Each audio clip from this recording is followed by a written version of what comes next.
Welcome, everyone. All right, so in the forum, I'm going to post an attendance thread.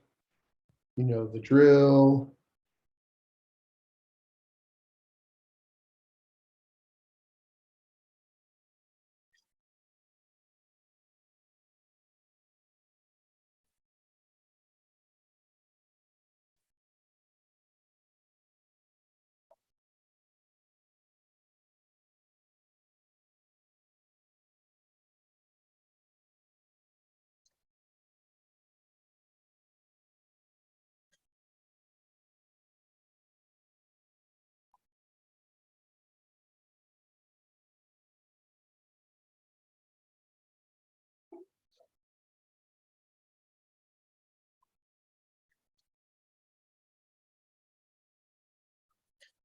And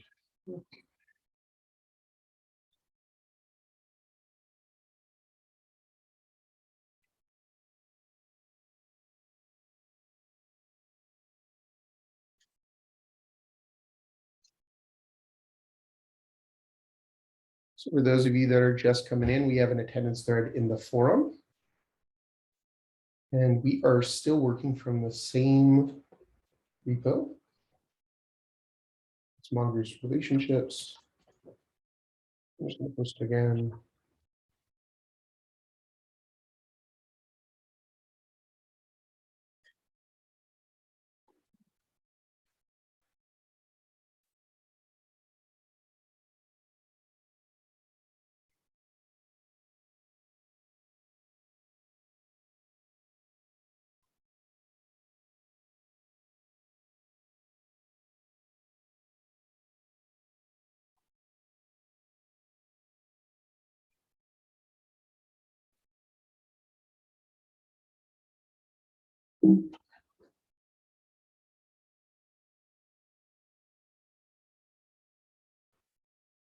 Okay.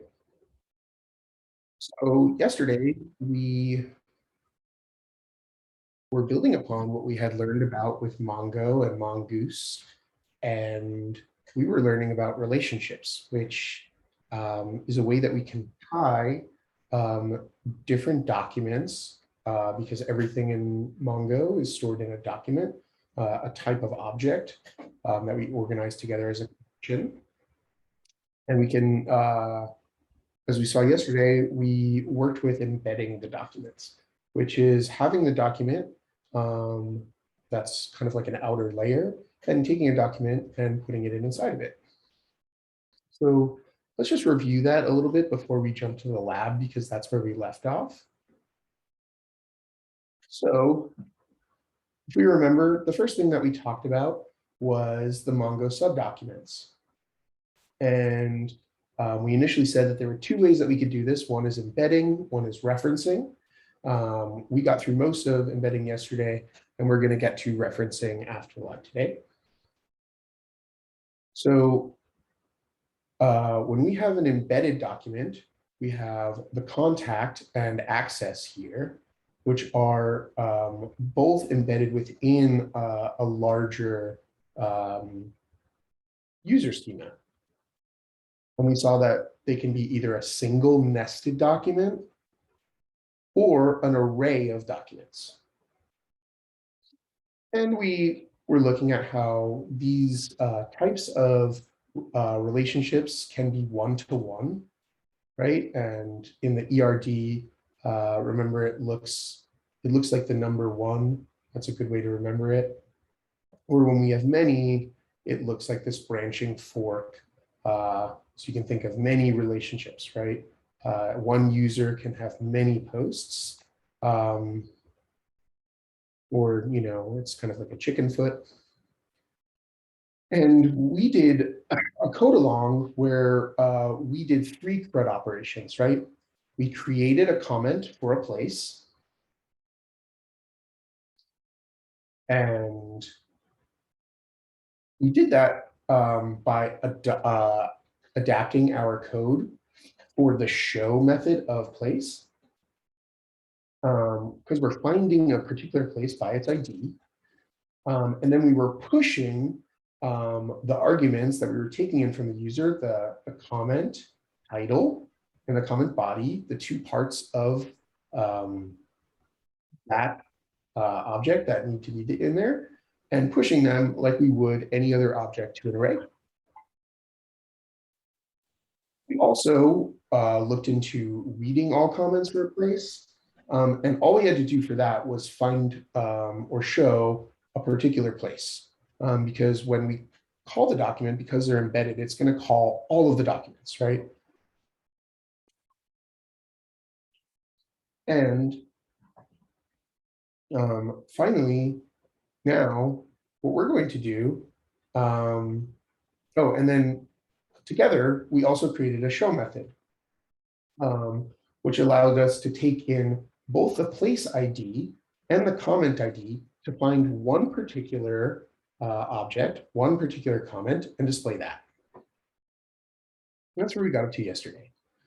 And so what we're going to do in lab today is we're going to be continuing to fill out our CRUD operations, right? So we have create, we have read between create and show, so C and R.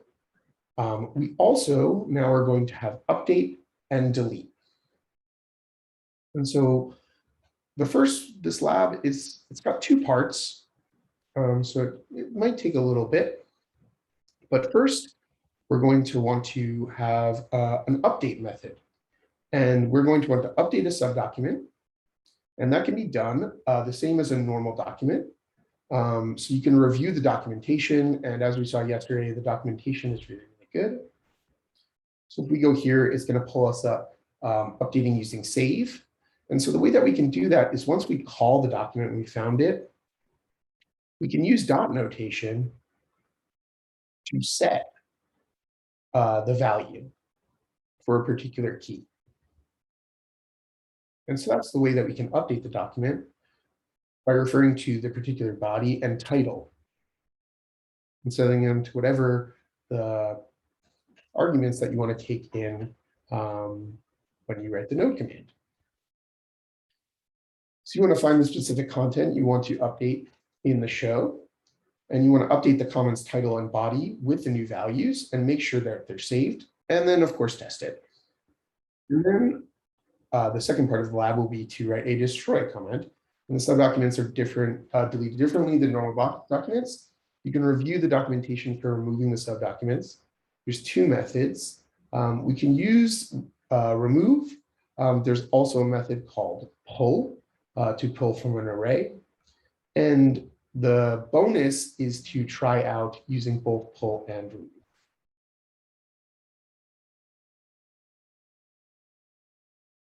Okay. So let's get a new question thread going if we don't have one already.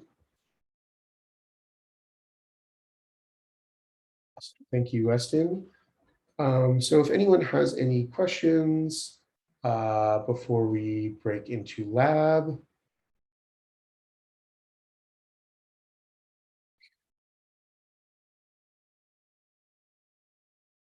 Share.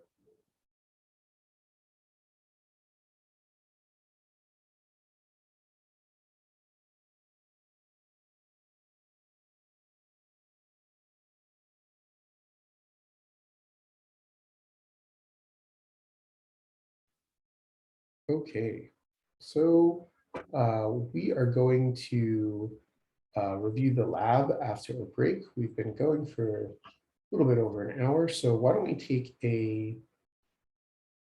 let's take a 10-minute break, and we will be back at 6:45 p.m.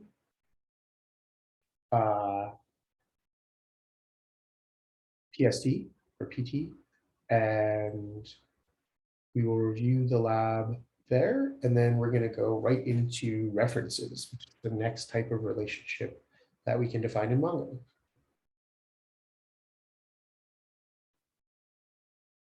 Okay, so if we want to all start coming back.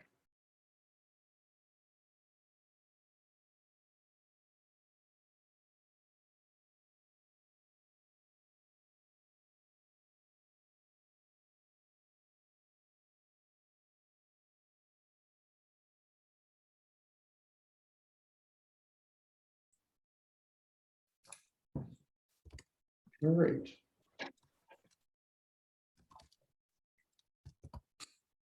Get my window ready for share.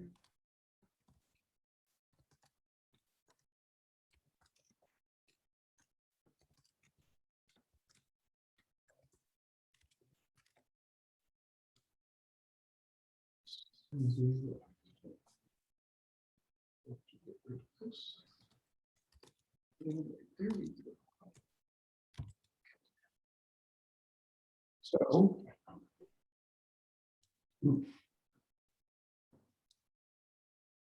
okay. So what our lab was asking us to do was to go through the next few CRUD operations. And first we were going to update a comment, and then we're going to add a destroy route as well.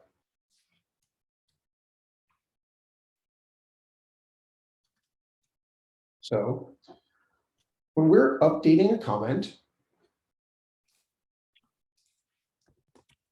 we're going to first create a file,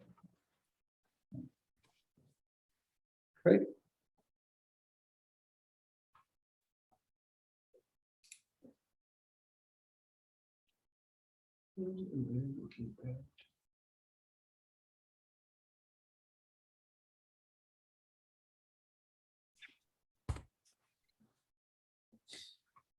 And so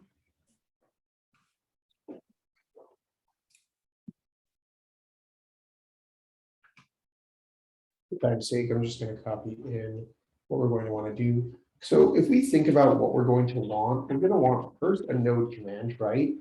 And we're going to access this file with bin comment update.js. The first thing that we're going to want is a place ID. And that's because we need to refer to the outermost document that has our comment within it in order to update this comment. Yep, Alex? Can you show us where you copied and pasted the first block of code from?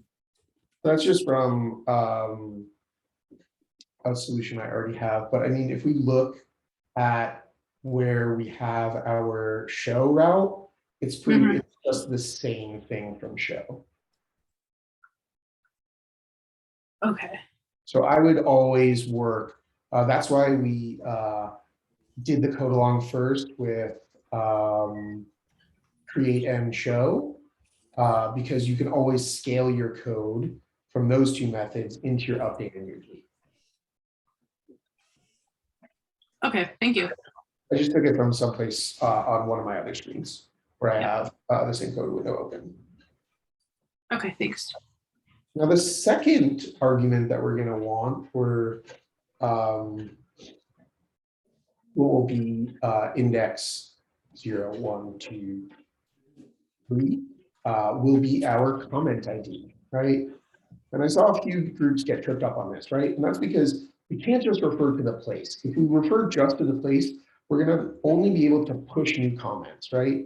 But we also need the comment ID in order to get there. And then we're going to need two different strings, right? We're going to want the title that we're updating.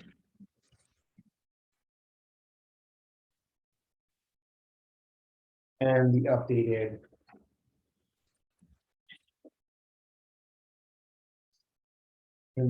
body.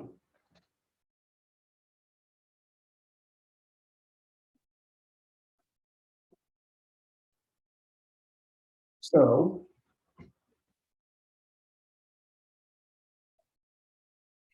what that would look like is const ID user input. Also it's argv2.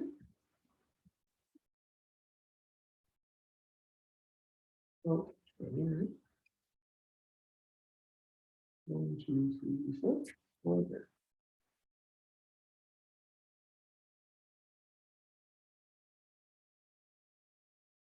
Just updating these indexes because I know that they're going to be unique, right? And so we have first the place ID. Then if we look here, the second one is going to be our comment ID.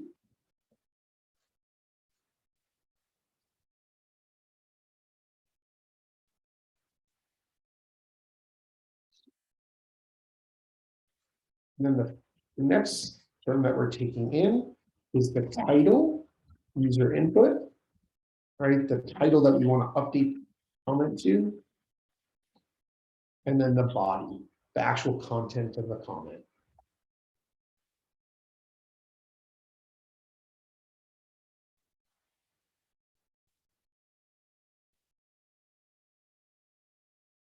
Okay.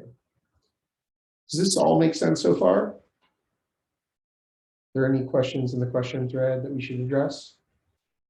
Okay, looks like we're good. All right. So from there, we can go to something like our show method. I think is a really good place, and I'm just going to copy this. The reason why I'm going to work from the show method as opposed to create is because we're going to have this line on 33 that we're going to see why that's important and why we can use something like that. We're going to update. Add a comment back up here, which is opening section in the database. So we're going to calling the collection a place, we're finding by an ID of the place ID user input. We get the place, and within our promise, we can extract the comment. And the way that we can do that is by using the specific method that we learned about last time when we did the show route, which is this .id, right? And this will return a specific comment if you put the object ID or the Mongo ID here that we're getting from our argument vectors. Sean? I just took off my hand. Sorry. Sorry about that. Oh, no, you're good. You're good. Okay. So when we were writing our show route, we were just returning the comment. But here, we know that we want to update these fields. And because we know that the comment is an object, we can use dot notation to do that, right? So we can say comment.title equals title user input, meaning that the new argument that comes in from the user will be this new title, and the same thing for the body.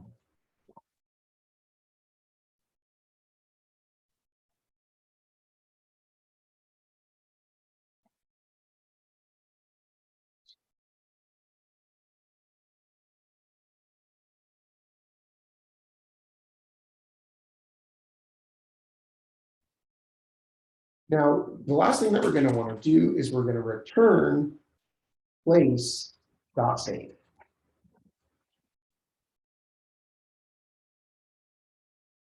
And here,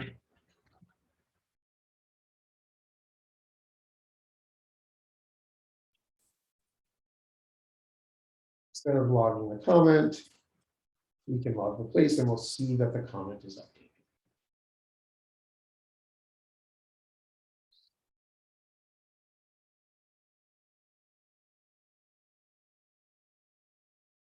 So, let me grab my terminal.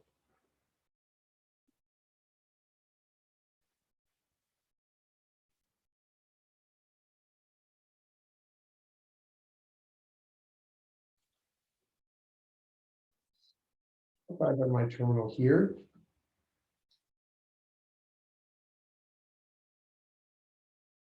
we can use our show method on on our place. We could just use the index one, right? To show all of our places. So node in place index.js. There's a Boston, and now we can reference both the ID of the place and one of the comments in order to run the update method that we just ran. We're going to want to use the structure. So we know it's node bin comment JS.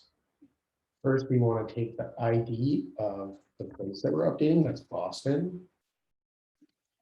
Let's update this negative comment to be a little bit more happy. So the ID of the second comment.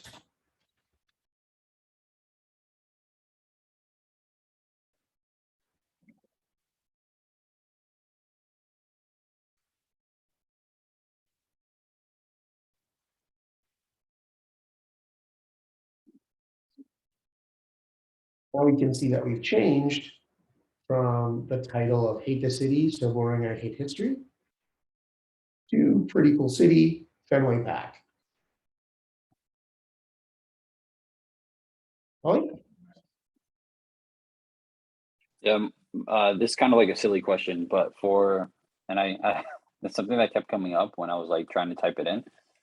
So we have to put space between the two arguments, right? If there's even if it's a string, if it's connected, if there's no space in between, they'll count as a separate. I mean, that those two will count as one argument then, or So if we're taking arguments that accept strings and we have them in quotes, right? What we're doing with our comments themselves, Mhm. then it works. But if you're right here, right? So because I have these wrapped in strings, yeah, it's one term. But if you were not to have this, it would assume that these were separate arguments, right? yeah.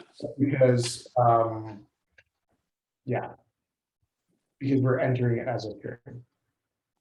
Thank you. Does that get at what you were asking? Okay, cool. Yeah, you're just saying that because it's taking in a string, when we wrap it in a string, that'll count as one argument. You know what I mean? So then from there, yeah, that makes sense. Because it's like when we open a string, it's looking for closure, like it's looking for the closing string before it goes, oh, okay, this argument has ended, right? Thank you. Yeah. Okay. Any other questions on update before we go look at destroy? Anything in the thread? Okay, great. So for destroy, obviously, we're going to want to destroy method.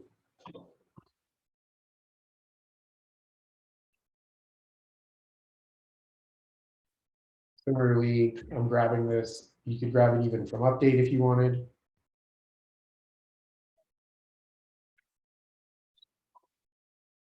Now, when we're getting the input on the command line,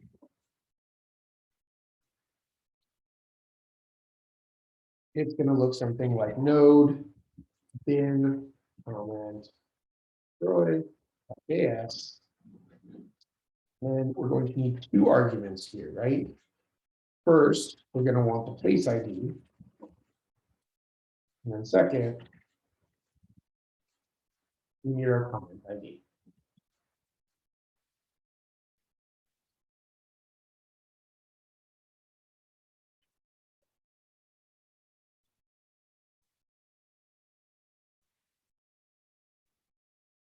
So as we've done before, we need to set up two argument vectors, one for the place ID, one for the comment ID.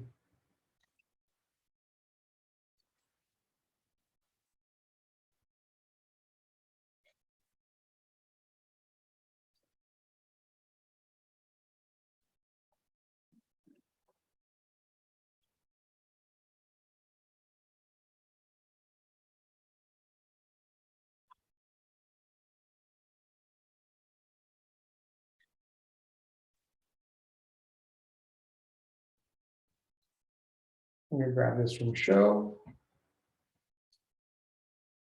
We want to open the connection to the database so we can CRUD. And here you're doing D, you're destroying, you're deleting a single comment. So the first thing that we want to do is we want to find the place by the place ID that we're inputting, or the user is inputting. Then with that place, we want to take our comment and we can extract it, or even easier than that is that we can just call the comment itself and use the dot remove method. And then because we've removed it,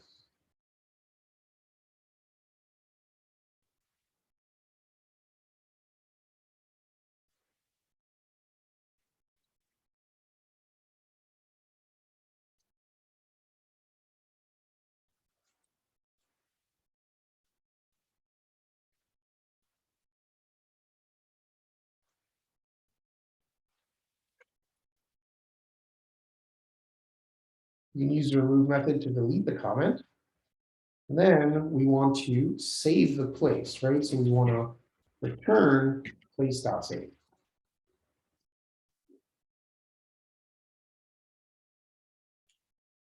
And then we have our place.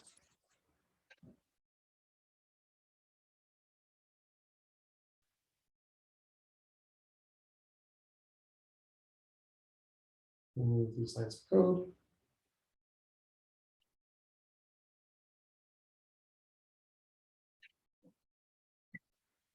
Ooh, where are those? And we can console log place. We do it down. We have our catch. And finally, do close.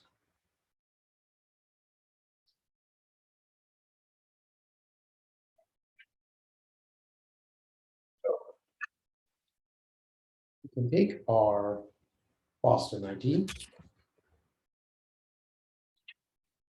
the third argument. We can take our second comment ID. So the final argument. And we can see now that we only have our first comment when we return and log this object. Oh.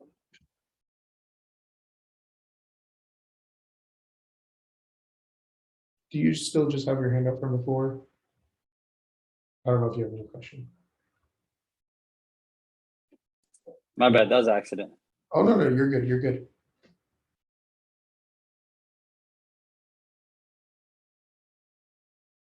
Okay.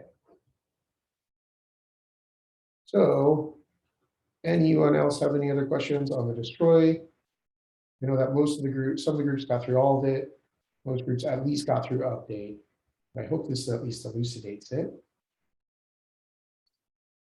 And the bonus was that we can use both pull and remove, right? So if we look at the documentation, each subdocument has its own remove method, which is the one that we used here, right? Removing it is the equivalent to calling pull on the subdocument. So the way that you could call pull would be, it's the equivalent to this, right? So you could call the parent, its child, and pull with the specific ID.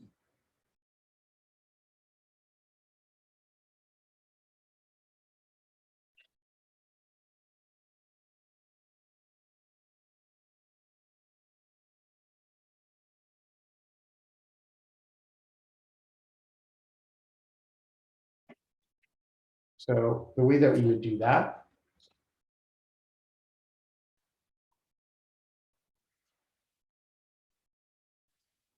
would be nice if I could spell.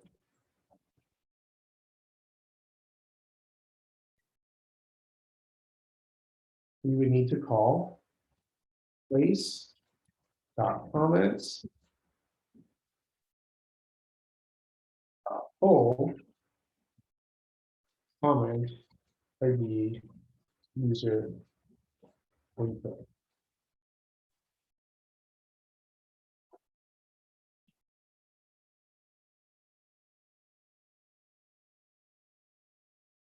Okay, I'm going to throw both the update and destroy code into our code now. Everybody has it. And everything yesterday that I did was push up to a training branch. So I can also share out that branch, and actually let me just push up everything.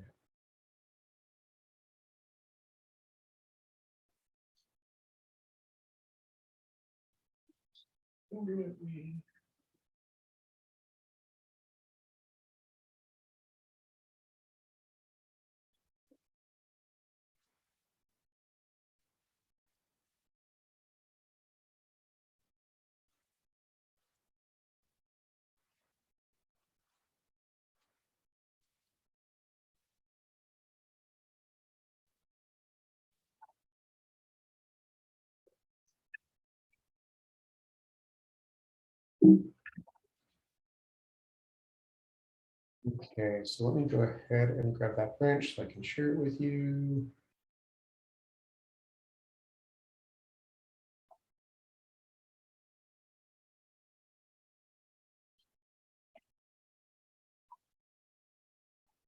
And just for easy reference, I will post this as well as each of the code blocks.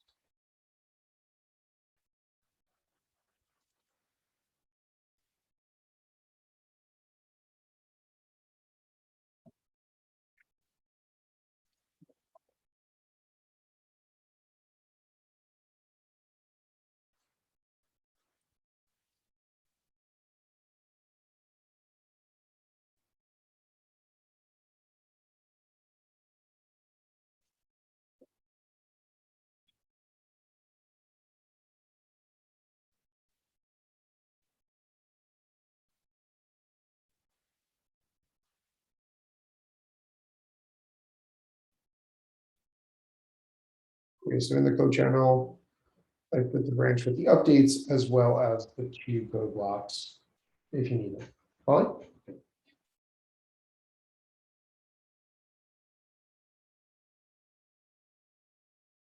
you have a question? Yeah, in the Mongoose docs, when we go back and look at them for that dot remove, there was you know how we have to like kind of get it through, the way we remove it is by, you kind of have to call it through the parent and then you save the parent. There was something that showed you could do, I'm not sure how that works. I think it was like, let me see if I can find it real quick. It was crap. I think it was dot remove, but you do it just from the child. Oh yeah, right here. Yeah, exactly. So it was parent dot child dot remove. Would that work too? Or that's, I don't want to play with it because I already had mine working. So I was like, no, I'm good. But I was just curious. Right on the first one where it goes yeah, parent dot child dot remove, and then under it you have parent dot save function error, blah blah blah blah. So this is in reference to the original Okay. setup where parents, okay, in the original schema, we have children, which is an array. And so because we're working with an array of embedded objects, we're only going to want to use pull in the method that I just showed you here, or dot remove on a specific one. If we had just one comment field defined in our model, right? If we didn't define, not here, please. So if we didn't have, right, if this,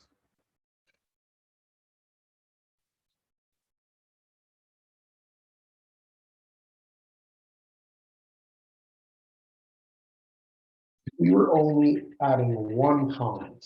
So each place could only have a single comment.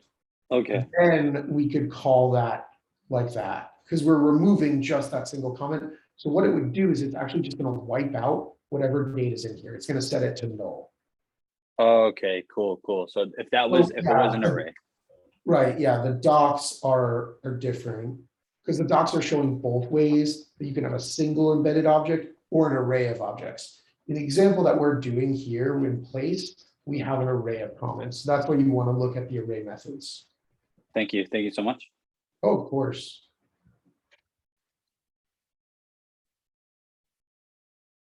Okay.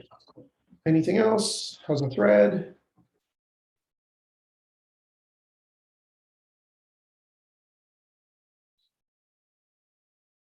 Okay. Cool. All right. So we are going to move on to the next type of a relationship, which is called references. I think that oftentimes you'll see developers really like either one or the other method. There's definitely very useful use cases for both, either embedding or referencing. But you could get away with building an entire full stack app and a functional Mongoose database with just one of the methods. Oftentimes, I think it's best and most robust to use both. So as we're getting from the Mongoose docs, right? If we go here, it'll come to the populate docs. Mongoose has an alternative called populate, which lets you reference documents in other collections. Population is the process of automatically replacing the specified paths in the document with documents from other collections. We may populate a single document, multiple documents, a plain object, multiple plain objects, or all objects that are returned from a query. And so from the docs, we have this image here. And so as we'll see, this is going to refer to the user document, which we'll see defined in a second right down here. And the user document has the ID that's generated for us, right? This is an example of it actually out in the wild, as opposed to code right here. And each user has a username. We also have our contact document. The contact document has a key within it called user ID that is referring to an object ID of 1. And we also have an access document, which has another key value pair within the object of a user ID referring to object ID 1, right? And those refer back to this user 123xyz, right? Oftentimes in Mongoose, we're never going to see an object ID that's this simple, but this is just to illustrate this example, right? Where in our contact document, we have a phone number and an email, but we also have a reference to the user that this phone number and this email are associated to. Similarly, with our access document, we know that this user 123xyz,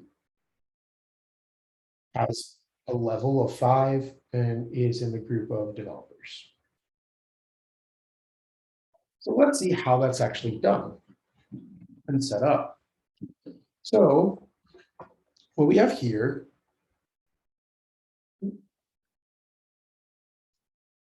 is a code block, right? And what we can see is we first have our user schema. The user schema is defined by having a username, which is push this update. Weird. Okay, so I thought I updated this, but ignore this. This should be really a username open to an object with type string and required true. All right, so should looks like something like this.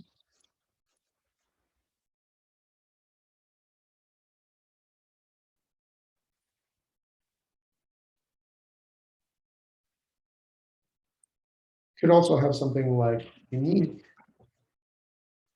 because we don't want users to be able to select the same username.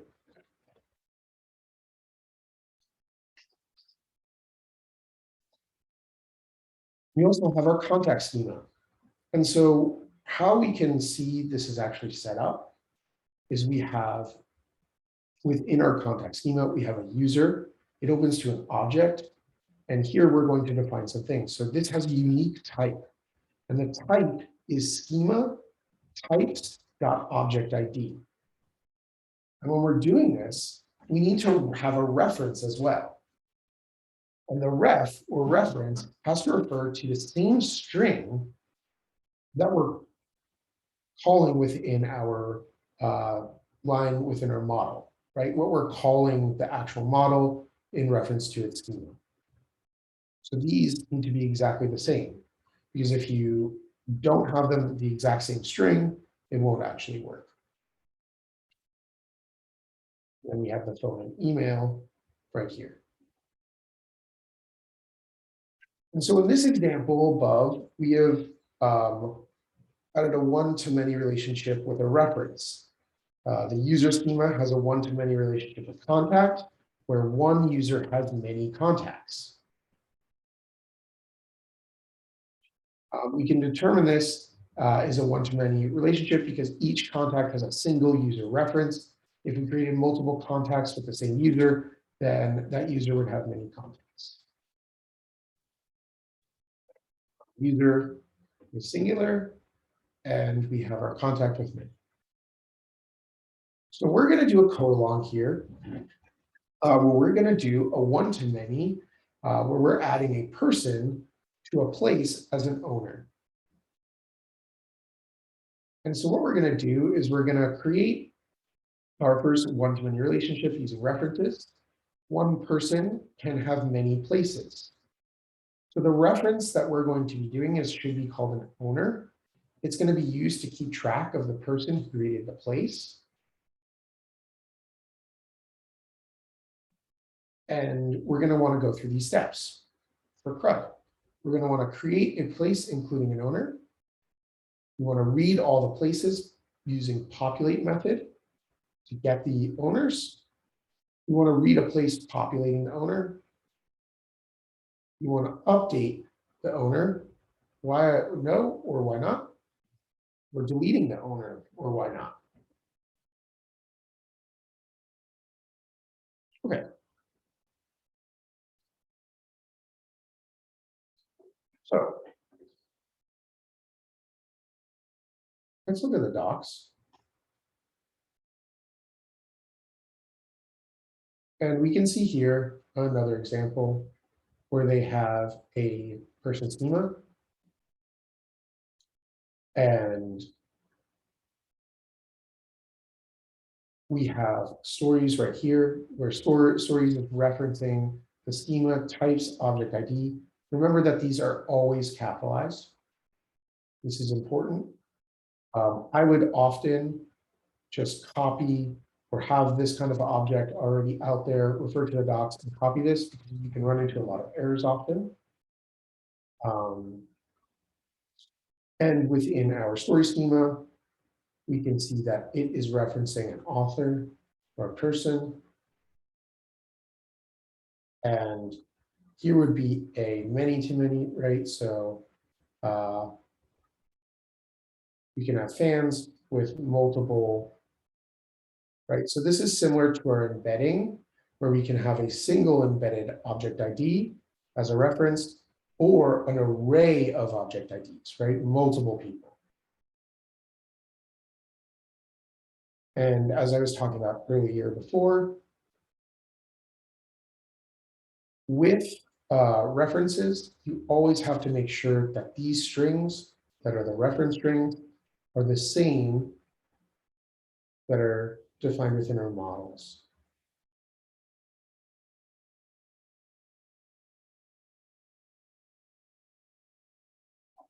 Okay. So what we're going to first need to do is we want to come back to our place. Actually, I want to go into our models. And we're going to want to add a new file.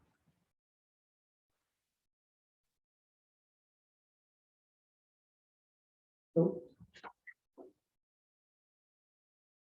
we want to first go to our place.js, and we're going to add a new field.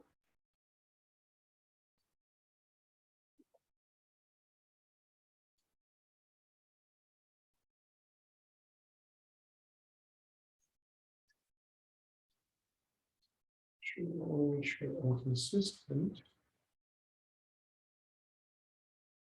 with the solution code.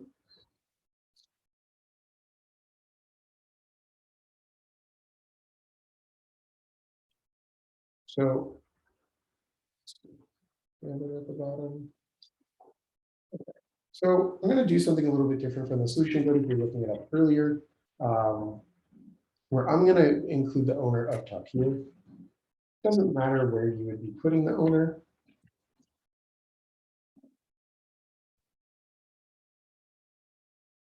Okay, so the type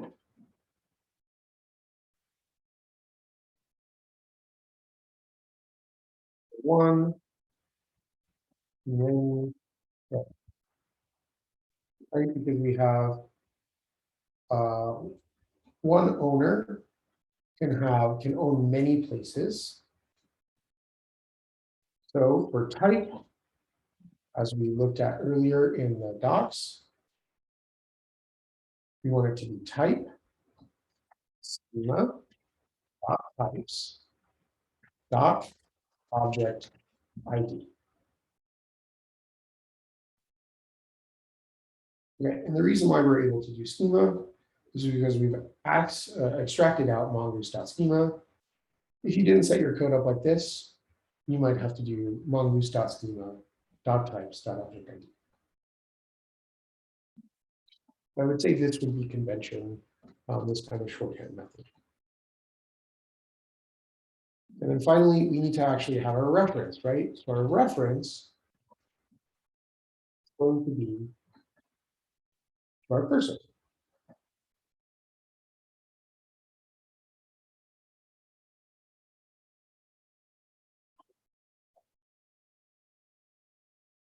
And we know that this is the type of the string as we've set up the model. We come back to owner, reference, person.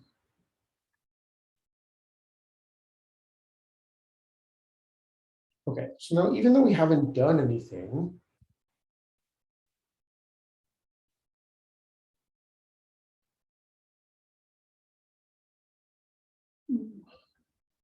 sure. Yep.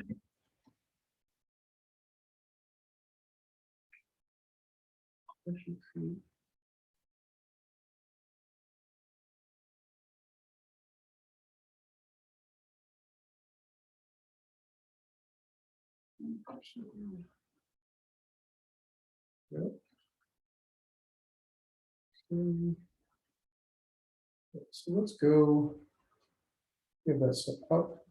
We can go to our case. And what we're going to need to do, I'm going to clean this up a little bit.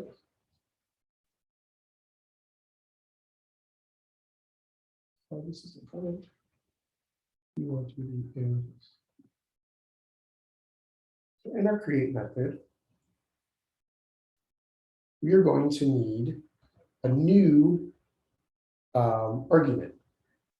And that's because we've added a new field, which is our owner, which refers to a person. We're going to need to refer to that specific person's object ID.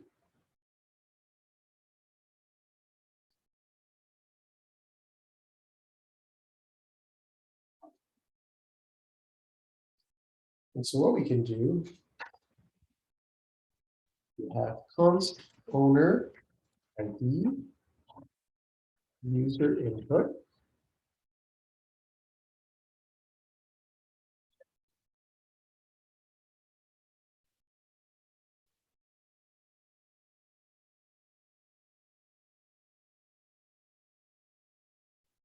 Equals office RV.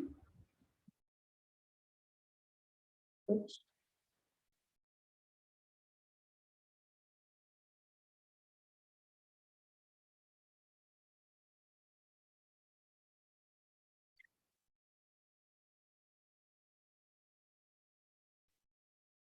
Update this. I'm going to move this down here.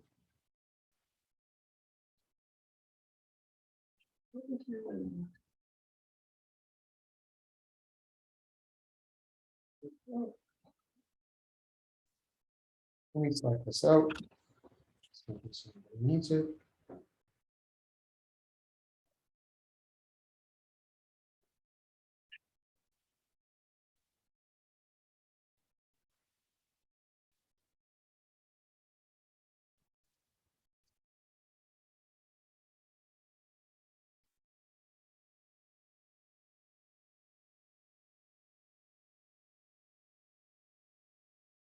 So we know that we're going to want our owner ID user input as our fifth argument. And down here, where we actually create under our country, we want to add our owner with the owner ID user input.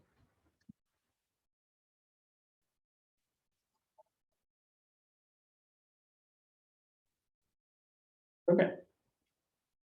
So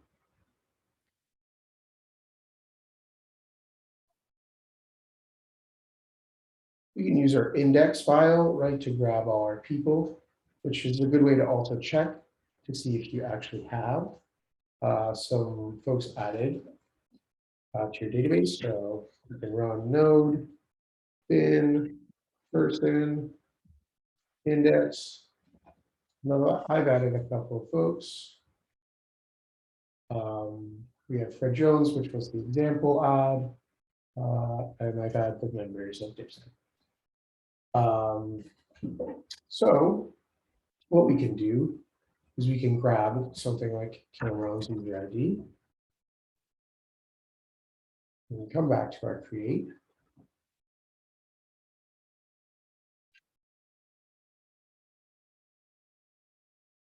And we can run node. Let's do this.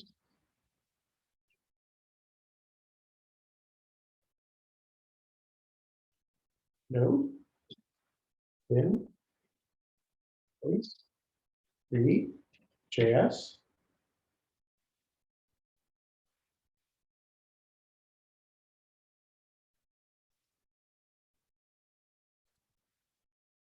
Work.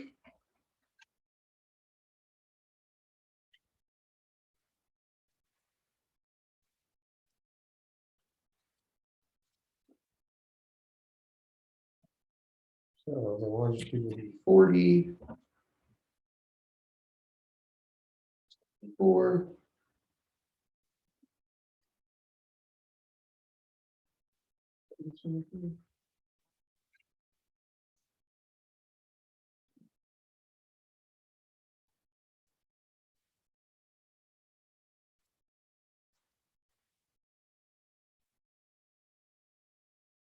So now we can see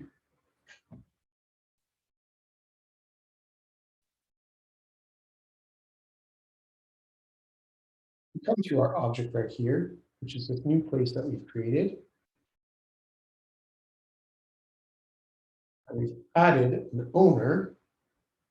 If we look at this ID, we can see that this matches the ID for this person.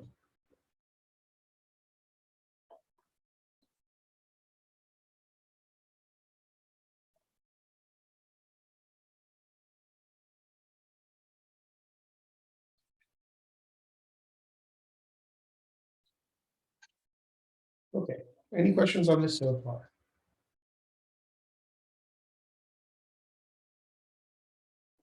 Yep, Alex? Can you Slack out the commands that you're running in your terminal? Yeah, so I just modified this node command, and let me Slack out this.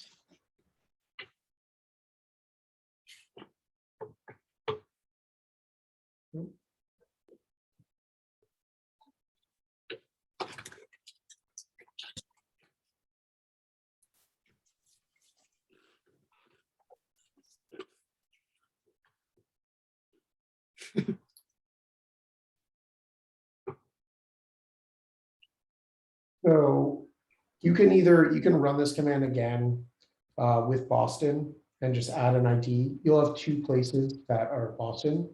First, make sure that you run this command. First,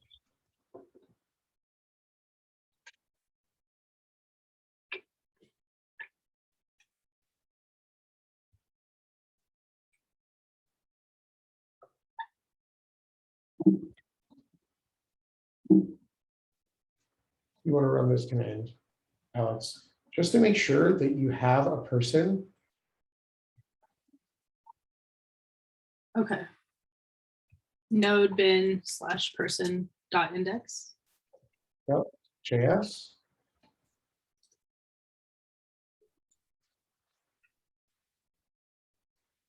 But didn't we just work on place? We did, but this is to get the IDs or your particular people that you can add as an owner, right? Because we are adding into our place. What we did was first we updated the model to have a new field called owner. And that owner, what is actually in the field, like what the key is actually referencing, is an object ID. And this object ID is a reference not to place, not to a comment, but to one of these people within our person model. Would it make a difference if I run it in VS Code? In your VS Code terminal, you mean? Yeah. No, it shouldn't. Okay, because I've been running them like the exact same ones and they never work for me. I put up a screenshot of my code on the study hall. Okay, cool. Let me finish typing out this list.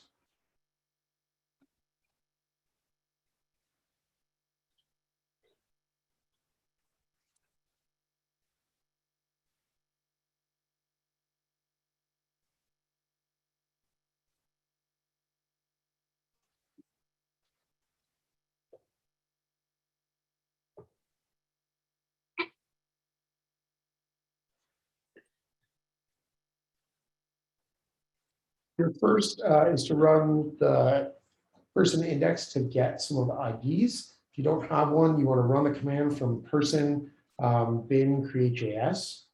Then using one of your object IDs, you want to use the command for creating a place.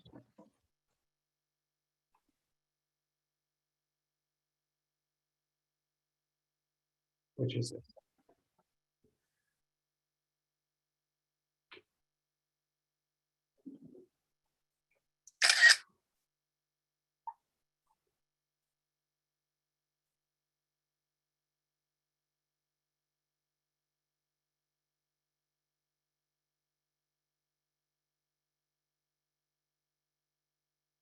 Okay.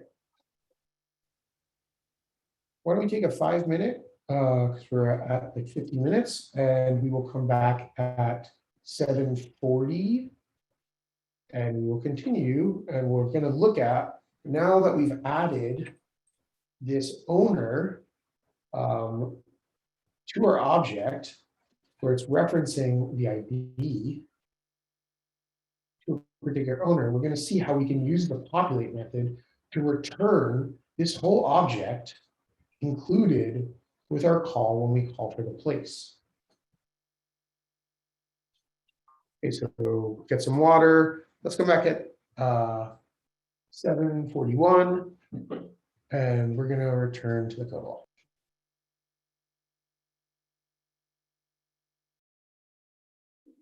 Okay. So everybody wants to take a sec to come back.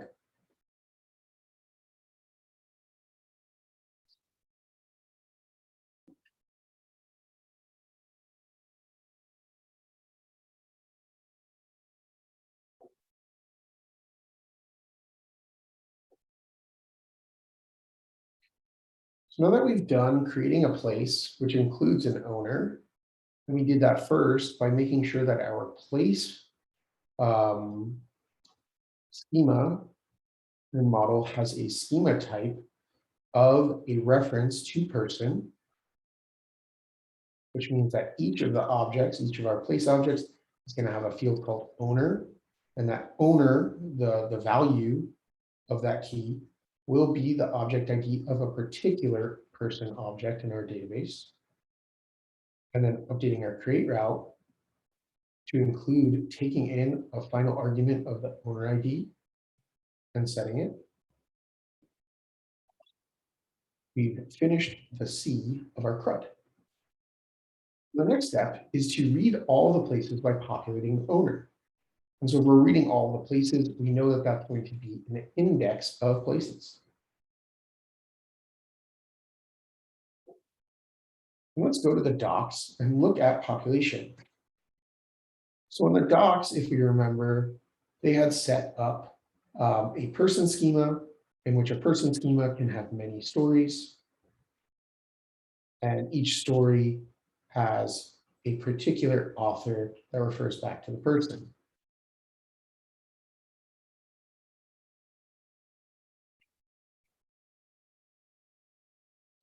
So they're showing that we merely created a person and a story. Now let's take a look at populating our story's author using the query builder. So they're taking story and they're finding one where the title is Casino Royale and using this method, which is .populate. And so you're going to want to always call it pretty much immediately after you're finding your place. So we can go and add that here within our index for place.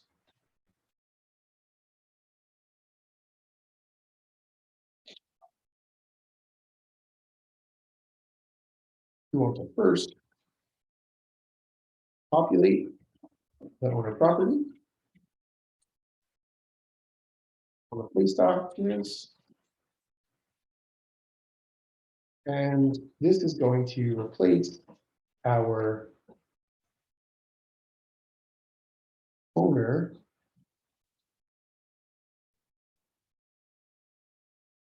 object ID with the person document that the ID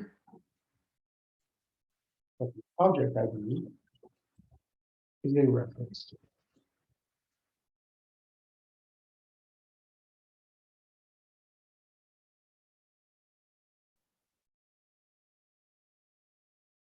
And so we do that by doing .populate. And then within the method, we want to call the name of the key.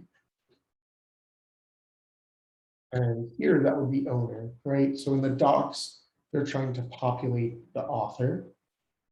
If we scroll up, we can look that within the story, we have an author, type, schema types, object ID, reference to person. Within ours, when we look at our model of place, we have an owner, that's type, schema types, object ID, with a reference to person. So we want to populate this field.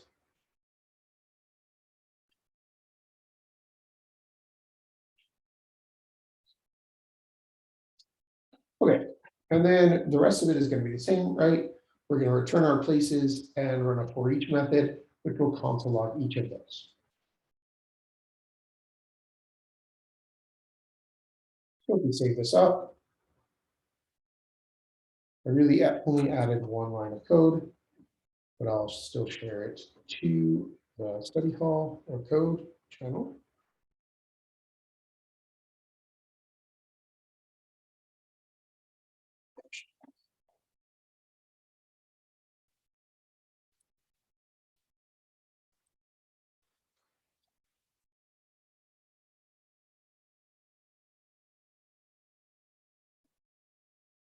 Right.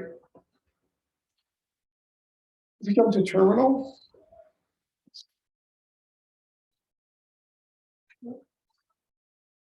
and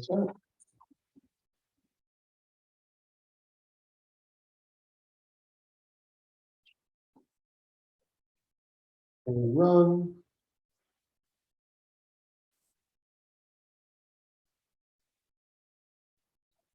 Whoa.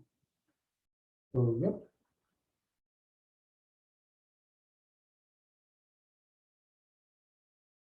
Mhm.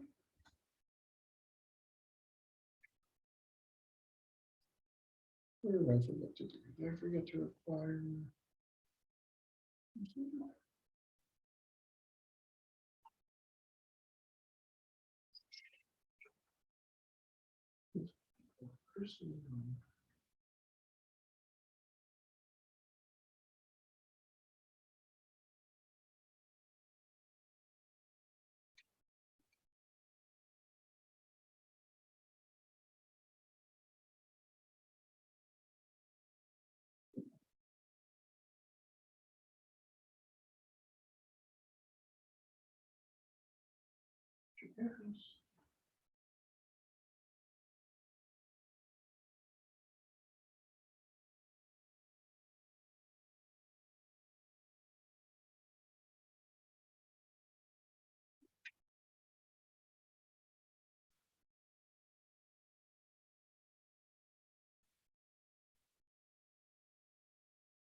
So I believe that the reason this is happening is because in my place, I did not require.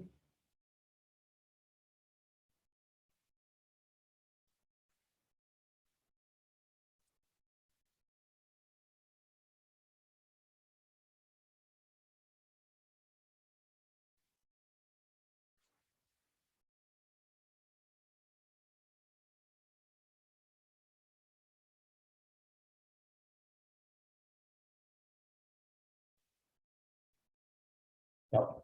Okay, so here's an important error that I just made that will show you why this isn't working. So when it's trying to populate, right, it's going and it's going, okay, yeah, I'm referencing the person, but I don't know what that is. So you have to require the person schema, even though we're not referencing it, right? That's because this is going to be necessary when it's actually running the method. It needs to understand what the actual structure of the person reference should be, right? And so now if we come down here, we see that we have Boston. Boston was created before we had owners, right? So it doesn't even have that field. But if we see our second one, we have our owner, right?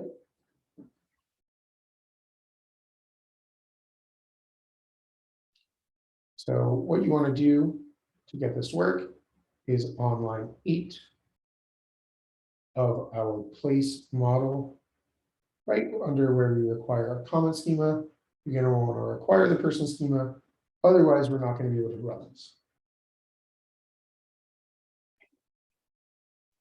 Let me just grab this and update this in the code block that I shared earlier.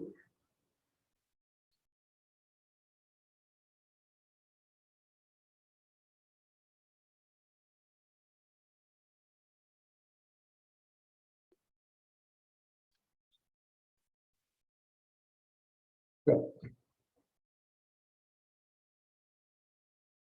Ooh.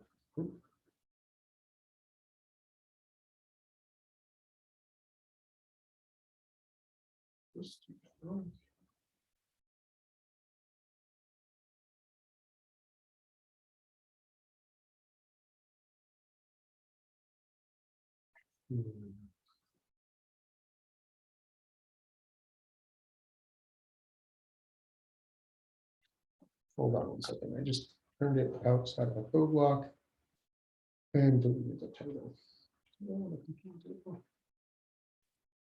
Okay, so this is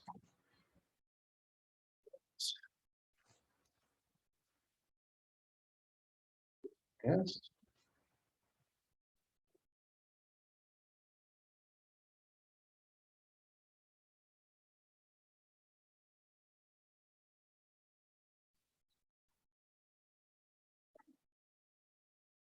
Okay, so here in the code channel, you can look at model space.js, and I've added that person schema required. which is essential for our populate method.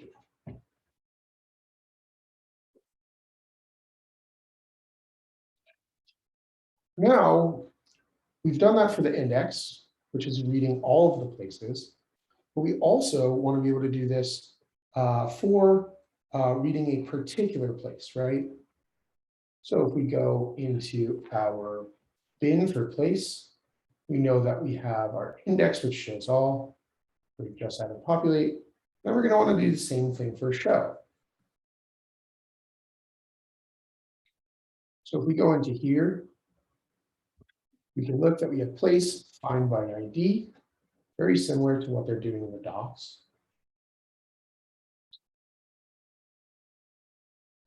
Right, find one by a particular field or find by ID, going to run pretty much the same way.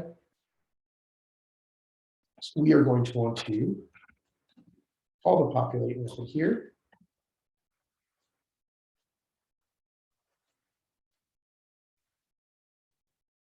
Return the place object with the person object reference object in the owner field.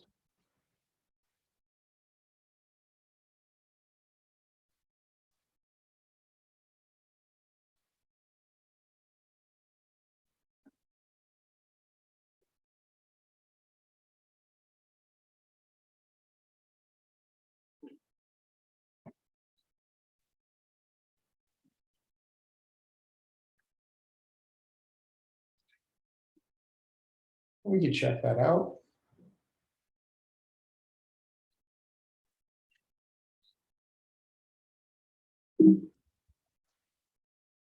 And node in place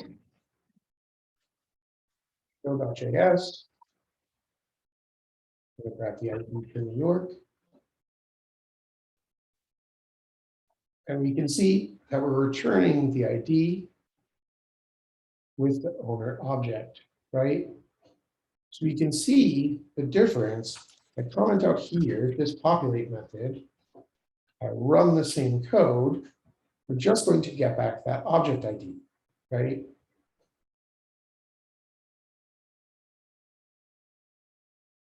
We have the populate method on there. We actually get back this thing. So this is really useful when you want to modularize the information that's stored within your database, right? It's not necessary to have duplication of data, right? We could have all of these fields. We could have this owner object be like a nested object within Mongo, right? So owner could refer to an object with all these fields. And these could actually be defined within,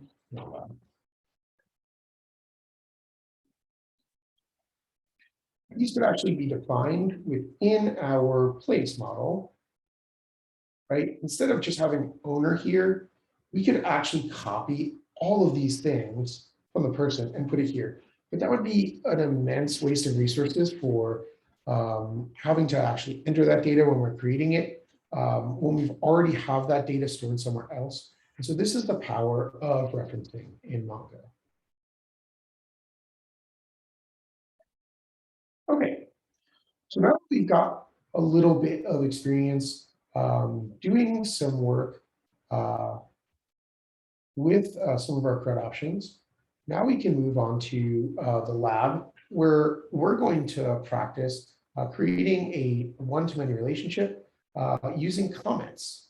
And here we're going to pretty much be doing the same thing, where we're going to be having a one-to-many relationship where one person can have many comments, right? Just as one person could have many places, right?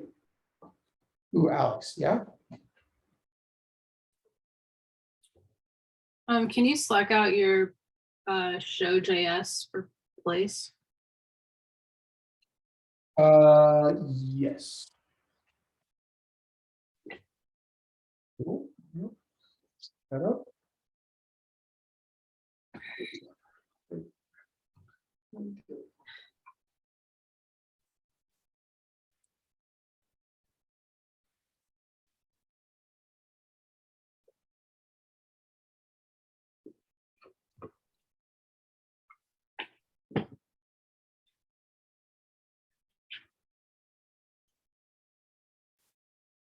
Chad?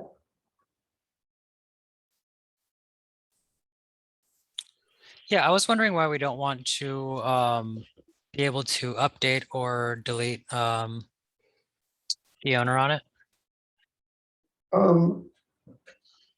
So, okay, what do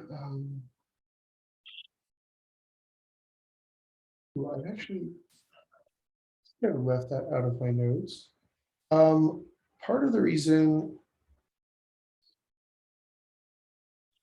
why is if you think about how we'd actually do this, right? We're doing this a little backwards, right? Where we're creating these from the command line. If you imagine an actual user interface, right? Where say we're creating a travel blog, right? And that's how we're associating a user creating a particular place, right? Like the Boston entry or the New York entry. There's never a case where someone's going to come into that owner in this particular place is like author. We're never going to want to update the author because you remain the original author, right? So that would be one of the reasons why.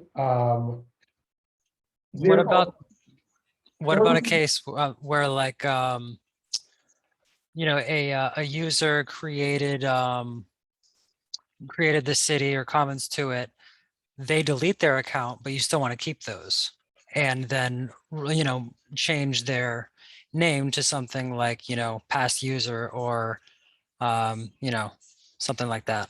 Yeah, so that could be the case. It could be the case where you have something like an admin,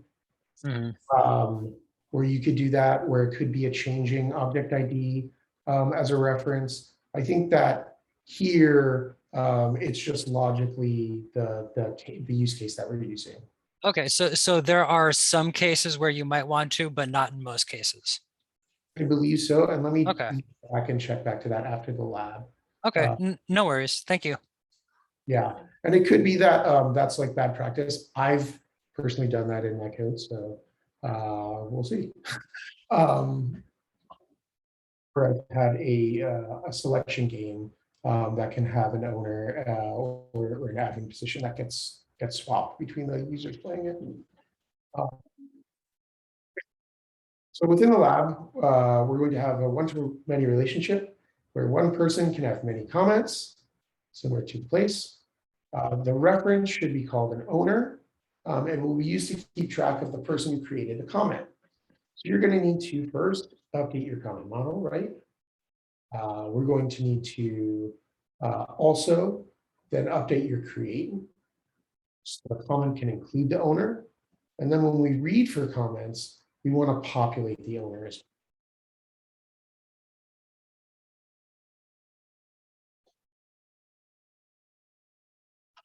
Okay.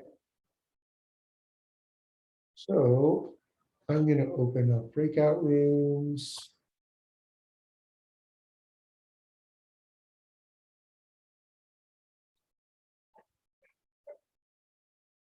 We can head all there. If you have any questions, feel free to ping us. And we will work on this for a bit. I'm going to add the updates to the code channel, and remember to emote your React as you finish.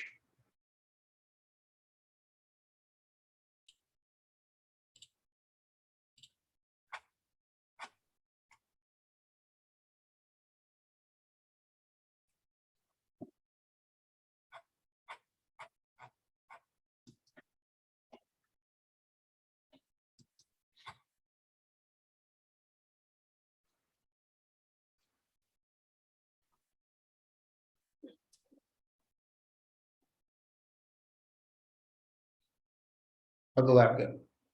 Good? Thumbs up, thumbs down? Medium thumbs? Okay.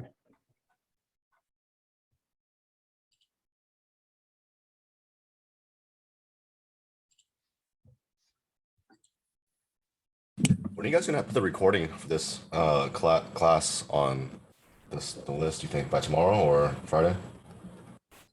Tomorrow, or yeah, probably tomorrow-ish by this time.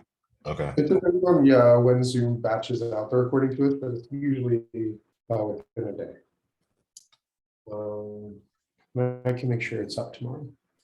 And if Tuesdays hasn't been put up, I can put up both of them. Okay. Okay. All right. So with that, good job on the lab. Saw a lot of good effort out there for the rooms that I did bounce around to. We are going to take a break because we've been going for a really long time, and then we're going to review the lab, and then we will go over announcements and homework, and then we're done. So we can take a 10-minute break. So we will be back at 9:26.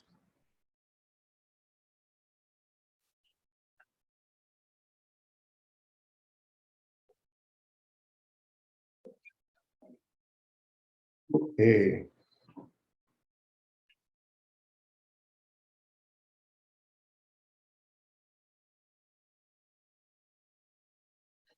So we were working on the lab of a one-to-many, where we're adding person to comment as their owner. So we know that's a reference similarly to when we added owner to place. We're going to call that owner. It's going to be referencing our person. And one thing you're probably going to recognize is that you might have had some trouble figuring out how to actually call the populate. There was a hint here, and we'll look at that in a second. Okay. Ooh. What did I just do? Did I close out my code?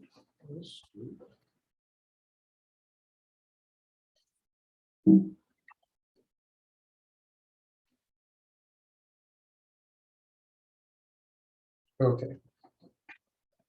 So first things first, similarly how we updated our place model to include our owner, your first step that you're going to want to do is ensure that we're going to add this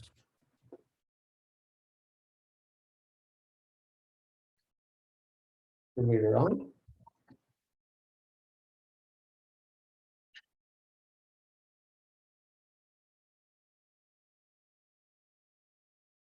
I want an owner.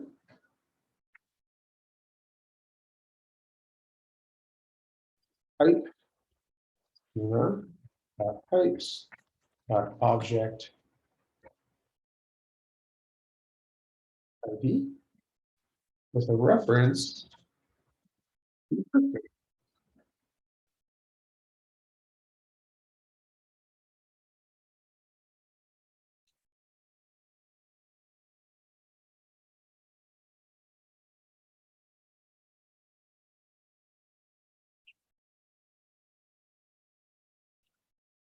And then the next thing after we've updated our model is to come to our comment. And here we're going to want to make sure that we add a new argument because our node command will not only take the object ID from the place that we want to comment on, the title and the body, but also owner ID, right?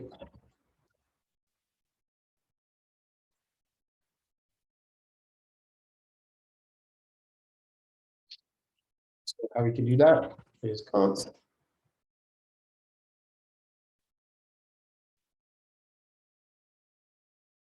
owner ID user input equals RV.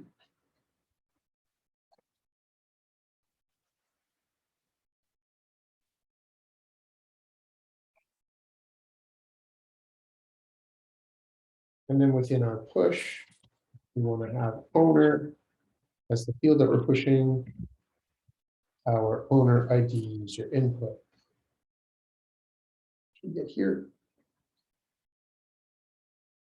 Then we save it.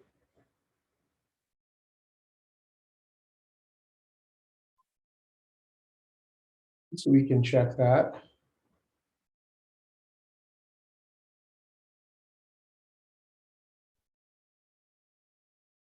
So in comments, create.js.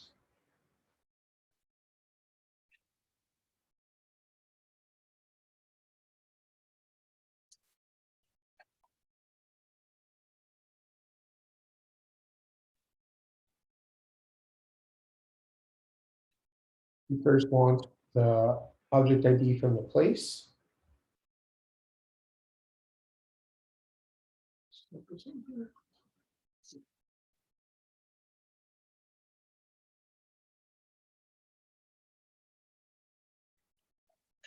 And then we want the object ID.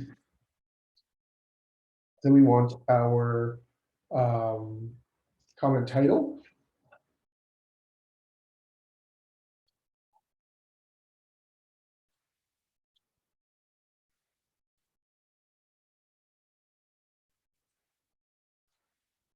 Actual comment body, and then the owner ID.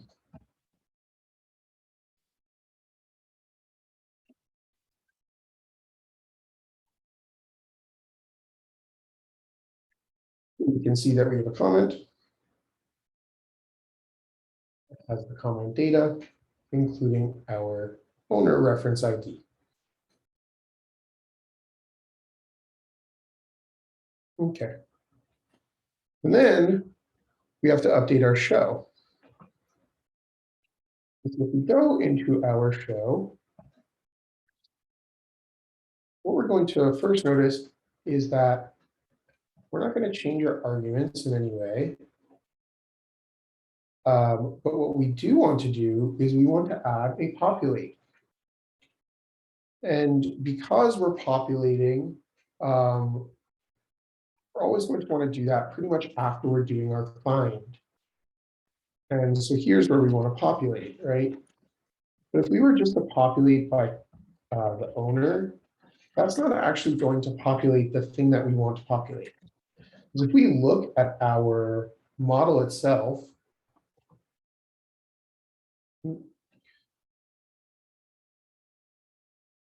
so the model is place that we're finding from, right? And we have an owner there, but we don't really care about populating this owner. We care about populating the owner that's in the comments, that are in the comments array, and each comment is an object. So we want to populate the owner at this level. And so to do that, we have to use the actual path, right?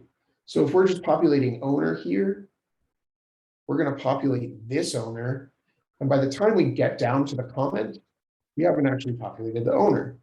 So we can do that. And this is where the hint here.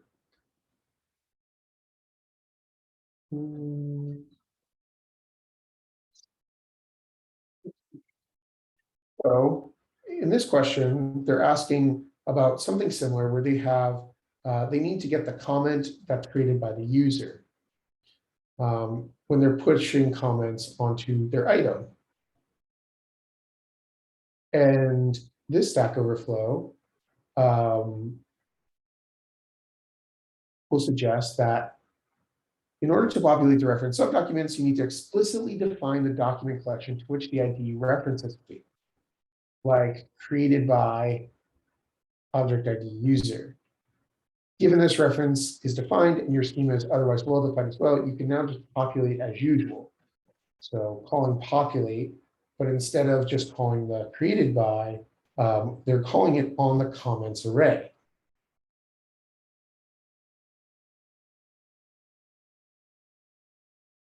So similarly, within our code, we want to call it on the actual comments array, not on just owner. You can do that by doing comments.owner.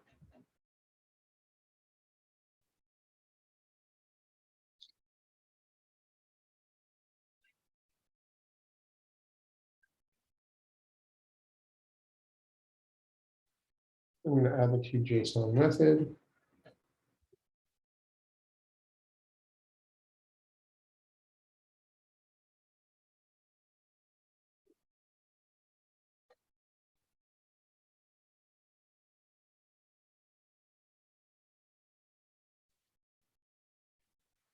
So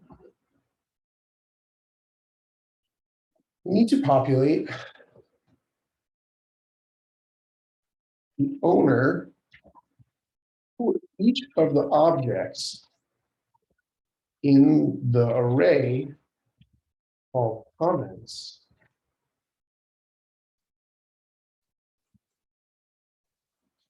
that exists in our place object. To do this, we need to use correct pathing. Therefore, we populate with comments.owner.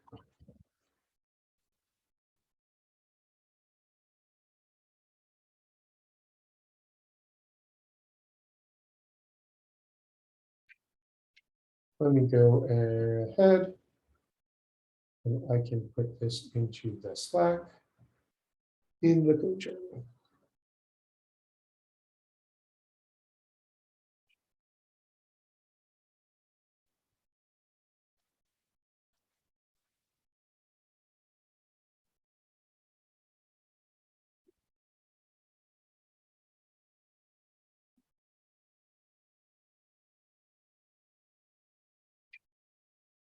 Okay. So with that, does anyone have any questions? Not sure if people are still using the thread. Let's check it out. Nope, nothing in the thread. Yeah, Kevin. Yeah, is it possible for you to just push your code for the entire file on GitHub? Because I missed like the first part class, so I just want to go over it later on myself. Yeah, give me one sec. Thanks.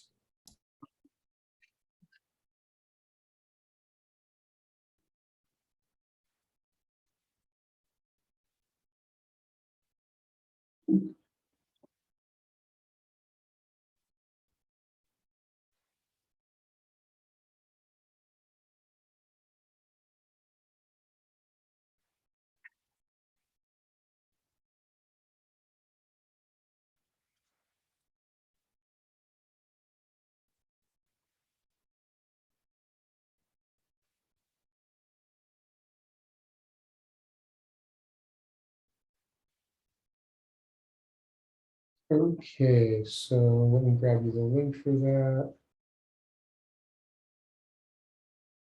Relationships.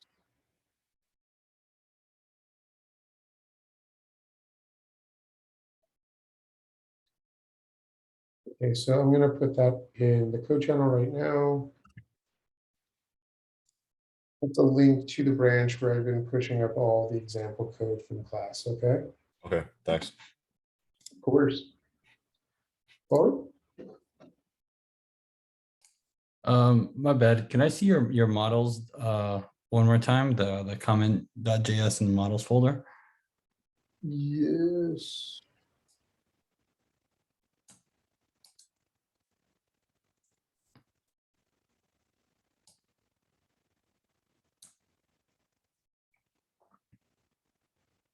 Comments.js. Right here, Great. right? Cool, cool, cool. Yeah, that's perfect. Thank you so much. Okay, cool. All right.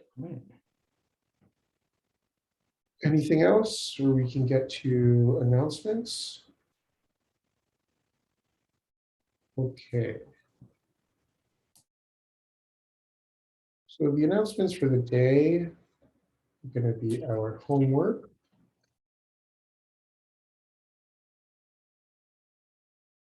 And so that is going to be 3 pieces. I'm going to stack you out right now. The first is a REST study.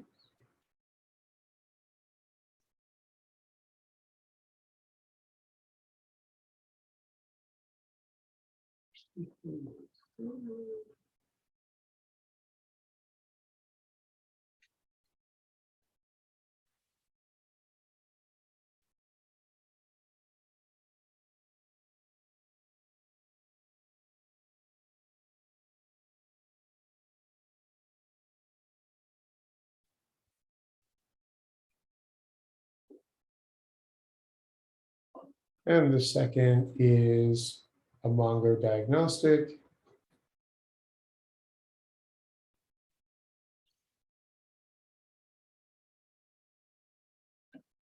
And the third is a Mongoose diagnostic.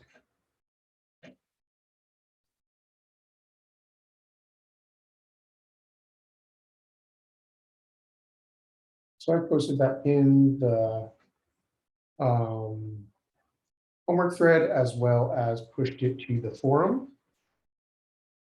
So I'll have the homework there.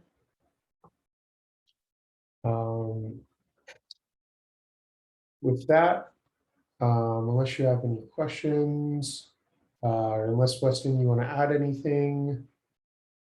Yeah. Good job today, everybody. Have a good Sure. night.